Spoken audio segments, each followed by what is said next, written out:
Assalomu alaykum aziz tomoshabinlar. Bugun siz bilan inson salomatligi uchun nihoyatda foydali va qadimiy mevalardan biri anor haqida so'z yuritamiz.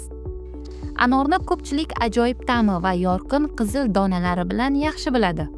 Ammo bilasizmi, anor oddiy meva emas, balki ming yillardan buyon tabobatda keng foydalanib kelinayotgan tabiiy dori hamdir. Demak, bugun anorning sirli foydalari haqida suhbatlashamiz.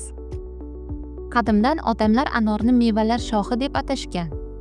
Sharq tabobatida, xususan buyuk tabib Ibn Sino anorni yurak, jigar, qondagi muammolar uchun eng yaxshi vosita deb hisoblagan. Anor o'simligi Markaziy Osiyoda, Eron va O'rta Yer dengizi bo'ylarida qadimdan yetishtirib kelingan. Har bir hududda uni turli kasalliklarga qarshi ishlatishgan. Anor tarkibida ko'plab foydali vitamin va minerallar mavjud. C vitamini, K vitamini, folik kislotasi, temir, kaliy va tolalar anorning eng muhim tarkibiy qismlaridir. C vitamini immunitetni oshiradi, shamollashdan himoya qiladi. K vitamini suyak va qon tomirlar sog'lig'ini saqlaydi. Temir qon ishlab chiqarishni yaxshilaydi, kamqonlikka qarshi kurashadi. Polifenollar va flavonoidlar kuchli antioksidantlar bo'lib, hujayralarni qarishdan saqlaydi. Oddiy misol: agar odam tez-tez charchasa, anor sharbatidan bir piyola ichish unga kuch-quvvat beradi, toliqishni kamaytiradi. Qon bosimni yuqori bo'lganda anor iste'moli bosimni me'yorida ushlab turadi. Shuningdek, anor suvi oshqozon ichak muammolari, og'iz bo'shlig'i yaralari va hatto sovuqda immunitetni mustahkamlash uchun foydalidir. Xalq tabobatida esa anor suvi shamollash, yo'tal va tomoq og'rig'ida tabiiy yordamchi sifatida keng qo'llaniladi. Anorning har bir qismi shifo hisoblanadi. Po'chog'i, ichib ketishi oshqozon kasalliklari va yallig'lanishda foydali. Bargi qon ketishini to'xtatadi. Guli yurak va jigar faoliyatini yaxshilaydi. Doni qon tozalovchi, terini chiroyli qiluvchi, immunitetni oshiruvchi vosita hisoblanadi.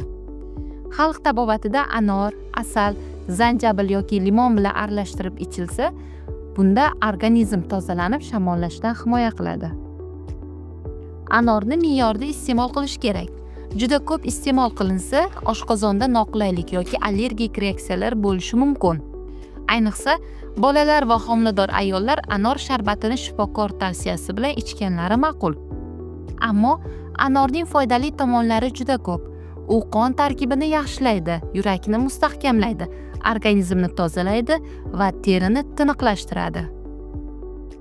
Anor faqat sog'lik uchun emas, balki go'zallik manbai hamdir.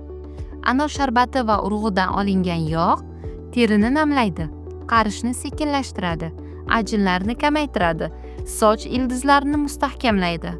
Shu sababli ko'plab tabiiy kosmetika mahsulotlar, kremlar, niqoblar, shampunlarda anor ekstrakti ishlatiladi.